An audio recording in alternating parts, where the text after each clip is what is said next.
Hey guys, and Dave Huet here for the Harris Football Channel. I'm here with Chris Harris. Hello, Dave Hewitt, you old stinker. And we're here to talk about some old stinkers. Buy or sell, old faces in new places. So, we're going to start off the list with the obvious man. He's got two knees of two different temperatures. We're going to talk about Todd Gurley. What are you thinking, Chris?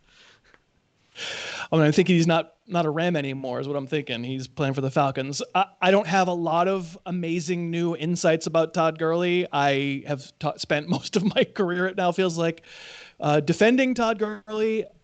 Fantasy-wise, for the final season with the Rams, obviously it went okay, but that was based on a whole lot of touchdowns. And he probably is the running back in the league who still who has the best nose for the end zone, who is likely to be a touchdown maker almost no matter where he goes. Short touchdowns are hard to count on. You need the offense to get down to the one and get tackled there. It doesn't always happen. The question is the film with the Rams last year, like, was it alarming? And what I'll say is maybe what was most alarming was what was around him. I can't really tell. I can't tell so much what he has left. Certainly we don't know that much about the knee. We're going to have to make guesses based on the fact that the Rams traded him away, but on film, I've got a number for you. I'm going to read it right out of the Almanac. It's yards after contact, right? Or sorry, yards before contact. In 2018, Gurley had 2.78 yards per rush before contact. So he got 2.78 yards down the field before someone made contact with him. Last year, 2.04, which was 43rd out of 45 qualifiers. I just don't know what I'm looking at when he's being met in the backfield so regularly. All this is by way of saying I have an RB13 with the Falcons this year. It's weird on one hand because I'm usually RB3, RB2, RB1. And it's weird on the other hand that you go, his team kind of gave up on him, and that makes me scared. And so maybe he should be RB20. I'm splitting the difference a little bit. I've got him as the premier RB2 with a lot of upside. Yeah, when I'm talking about Todd Gurley, I mean, if you can get him here, you put it also in the Almanac, the range, right? And you've got his range from 1 to 24.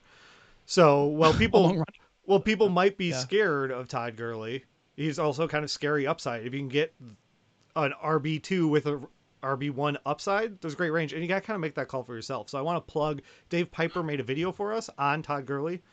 So you can go back and look at it over the summer. Just watch the plays yourself. Feel comfortable about it, and then, if it doesn't work out, you still get to blame Chris. Everyone does. So let's take a look at that. That's true. We've got 4 more players to look at, old faces and new places, but first we're going to take a word from our sponsor. Our sponsor today is Thursday Boots, and we're really excited to have them. We are Thursday Boots. I love them. I'm sitting here on a pair of boots on my desk. Oh, Dave Hewitt has some as well. These are the first. I think I have like 5 pairs of Thursday boots that I've gotten over the years. These are the first ones I ever got. These are 5 years old. They still look great. They still are. They're unbelievably comfortable.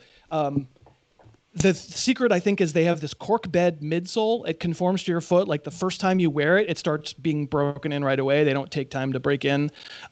They look like fashion boots, but they last. I mean, these are 5 years old. I'm going to have them they're going to outlast me, I would imagine.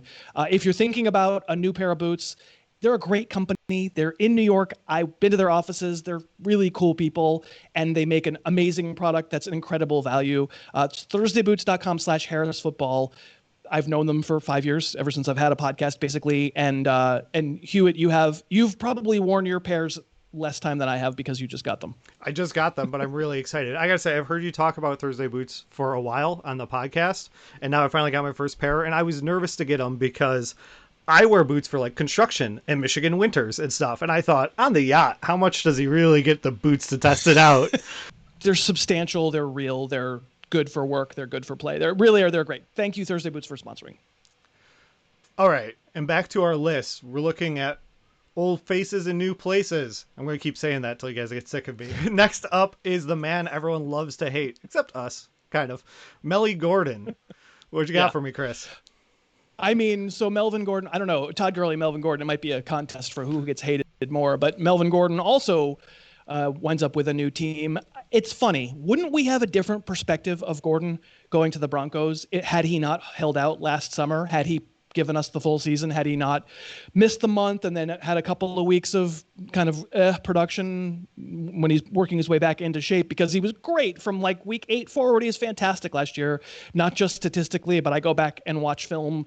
He's still running over guys. He still has too much agility for a player his size. I would never say that Melvin Gordon is an elite running back. I don't think he is. I think he's a very good running back. Probably wanted to get paid like an elite running back, which is why he's in Denver. The real question with the Broncos is they already had a guy. They had Phillip Lindsay. How does it work out? And of course, my answer is always going to be, can't predict situations. It's pure category 2. It's pure like speculation. My feeling, generally speaking, is that your best running back usually is the one who winds up getting the most work and being worth the most. And Melvin Gordon is the best running back they have. As much as I admire Phillip Lindsay and think he's really good, Gordon's bigger, stronger, a better power back, proven at this point in his career, weirdly, to be a better receiver. I have Gordon RB 17. Yep, yeah, 17. RB 17. And of course, I like Phillip Lindsay too, so it's tough for me to treat Gordon as I used to treat him when he was the Chargers pre-Eckler, but I'm still okay. I'm still on board if you're thinking round 3, round 4, Melvin Gordon in that new place. The new face will be, or the old face in the new place? Man, I'm confused, Hewitt. I don't say it enough yet. All right. Buy, sell. We just wanted to have like a Jim Cramer button. Buy, buy, buy. Sell, sell, sell. Yeah, I'm on board with Melvin Gordon in the right price. But like you said, Phillip Lindsay's there, and it's not maybe the level of like Chubb and Hunt, but it is one of those situations where it's, there's 2 guys that I actually like. Like there are 2 talented backs there, which makes me a little bit more nervous about, you don't want to reach too far. That's probably priced into him, right? That's that concern, the feeling that Lindsay's been a good player, is probably baked into his price, and that's why you're going to be. Let's face it, we know how this ride goes for these guys with tandem backfields. If that's what this is, like there's a week where you're psyched, and there's a week where you're like, why do you have 12 touches for 40 yards? You're killing me. Like it'll probably go back and forth a little bit. Yeah. All right, the next guy, and we're on our list, we don't really have anything priced into because he's wide receiver 5, DeAndre Hopkins. Right. But he is in a new place. Yes. He is an old face. In a new place. But he is in a new place. Did I get that right? There we go. Genius. So Hopkins was the wide receiver 1 consensus. There was no way that he wasn't going to be the number 1 wide receiver. I think he finished number 10.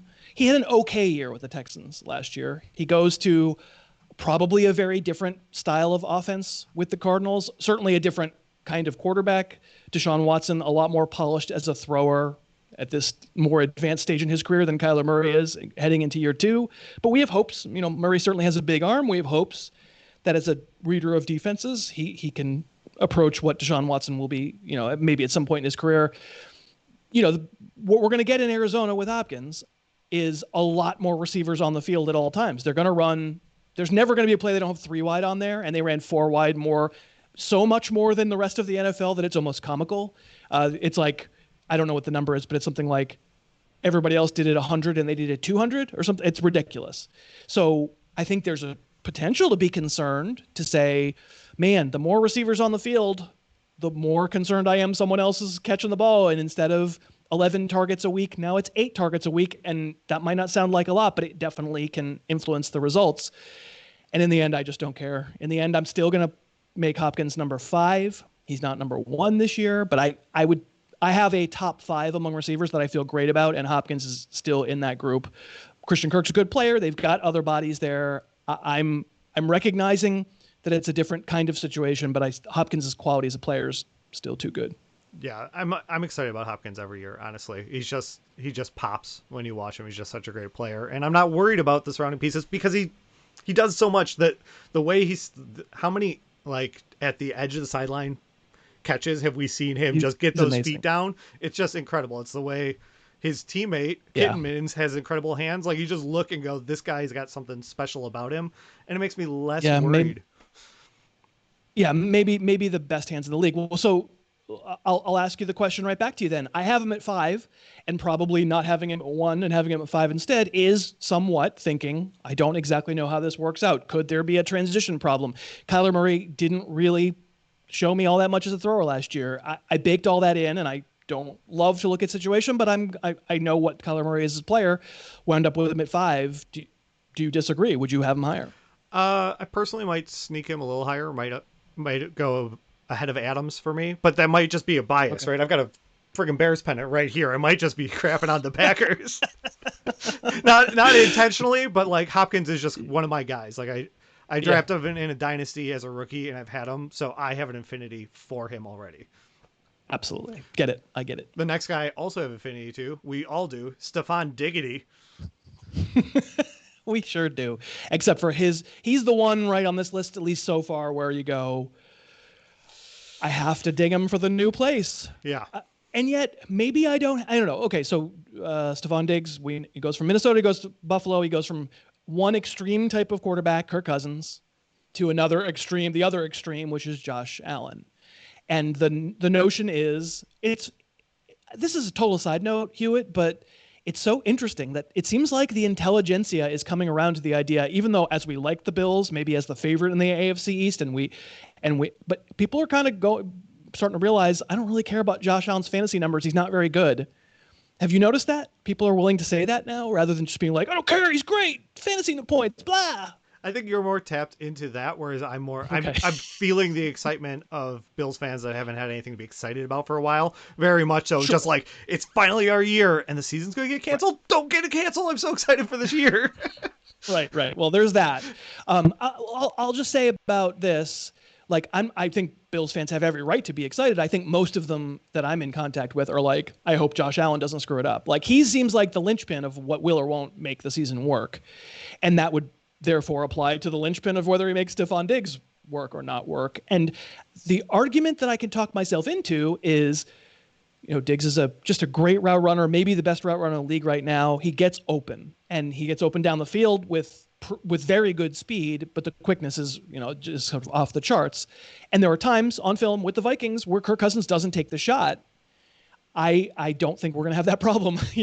Josh Allen will take the shot. Josh Allen has some Jameis in him. He does not mind. And it's not just the loft. Everybody will take the shot when you're wide open, when you can throw it to the roof of the stadium 50 yards, deep and way up in the air. But Allen will take the intermediate, ridiculous, incredibly tight window on a deep out that probably shouldn't be thrown. And let's just see. And that could help Diggs because he's got great hands and because he is incredibly quick. I lowered him. I lowered him for if you told me he was in the Vikings, I would not have had him as low. What do I have him 19? I have a feeling that's even high. I think people are more scared about the Bill situation. But like I said, I mean, it's going to be even more of a roller coaster ride with Diggs because you're going to get the big play that makes your week, and then you're going to get Allen just forgetting what football is for a week, and then then Diggs does nothing. I think, put it this way, and maybe you can add to your feeling about sort of wide receiver 2 this year, but my feeling is you should build the receiving core that balances out risk. If you take Diggs, then make sure you get Jarvis Landry. If you take Diggs, then make sure you get Julian Edelman. Like, Diggs is going to be one of those high variance guys. You might want some medium variance guys in there too. No, I think what you said makes a lot of sense. I'm kind of hoping that Diggs maybe slips even lower if I can take him as a wide receiver 3, because we did a must draft running back video, right? And if you haven't seen it, check it out. But we have Singletary in there, and I'm seeing the comments. People are going, really? Singletary? And so there is a fear of just, well, what is this Bills offense going to be? That's the vibe I'm getting from our fans. They're commenting, and thanks, leave a comment. And so if that indeed, and let me sorry to interrupt, but let me just say about Singletary, I'm hearing that too ever since we did that video, because I think people are looking at average draft position and they're just going, wow, why are you higher on this player? And I just go, well, I'm higher on the player. And don't you see the risk factors, this, and this? And I go, I see them. I just think he's good. But of course I understand what could go wrong, just like I could understand what would go wrong with Diggs. Yeah. So if you can take the approach you were saying about balance out the safety and risk, if it ends up at the end of the year, Diggs ended up in your flex more than your wide receiver 2, and you took him there, I'd be so excited to have Diggs as my flex. Like, what a crime. Like, yeah, well, hopefully that's a steal. Hopefully. Cool. All right, we got one more player to talk about. Not quite the footy PJs anymore. Tom Brady. Oh, is he an old face? I can't remember. Is he old? To me, he doesn't seem that old, but I think to a lot of people who watch the channel are like, I remember watching Tom Brady when I was in diapers. And he is in a new place. He's in Tampa. Of course, we don't really know how this goes because of so many reasons. It's the first time he's ever in a different system, in a different circumstance with a different coaching staff. It's the first time that he's going to be playing with these particular weapons. It's he is now himself advanced a year further along, and therefore we know the cliff is coming because it comes for all people. But I mean, if it happens right now, then it doesn't matter what our investigation of the situation means. I factor together all those various risk elements and potential reward elements, and I come up with Brady at QB 10. It hasn't felt to me, doing like expert mock drafts and whatever, that's really a giant divergence from the current thinking. I think if Brady stays in New England, given the way last year ended, I think he would have been like ADP QB 18, and I would have spent the next month on the podcast railing and saying, I watched the film. He wasn't that bad. He had no weapons. It was disgusting. But the fact that he goes to Tampa and he gets to throw to what, let's face it, by any measure is a much better receiving core, I think is people love situation beforehand. They just love what they just saw out of Tampa. They love Chris Godwin. They love Mike Evans. They love the idea of skinny Gonk. They love the idea of, Brady has great weapons. None of it will matter if he hits the cliff, if he's done. I didn't think he looked done last year, so I'm comfortable with QB 10. Yeah, and at QB 10, I mean, you're not taking that much risk. You've waited so long before you take a QB 10. But I do think you, again, if we're talking about the 2020 Player Profile Almanac, and on here you have the range for the players. I think you might be a little, your vision of his ceiling's a little higher than mine, because you put his range between what was it? 4 and 16. And that would be a hell of a year to pull off 4. I mean, Jameis Winston basically did it, right? I mean, he did it in a totally different style, but I don't know. I think there's a world where it's possible, but I take your meaning. If this is much more of an offense that keeps the trains running on time, that it just is much more take what's there, punt is an okay play, just don't turn the ball over. You're probably right. At that point, 4 might be off the table. He just doesn't have the cheat code like so many of these young quarterbacks, and so that's part of it. He could still be better than so many guys, and like your point, Winston ended up there. He's not better than these other guys, but he still got it. But on the flip side of it, it's kind of funny because like I didn't end up keeping Godwin in one of my keeper leagues because I went back and watched the tape, and I just watched. I can't even count how many balls fly over his hands. Like 5 feet just over his hands that he just had no chance to. And with Brady, I'm not worried about that. So it's kind of a maybe the one I'm most unsure about when we're talking buy or sell. This one's going, it's kind of up to you. Well, in QB 10, I guess QB 10, if that was not buy, not sell, but like, meh. Yeah. I want that button. We're going to have to work on that.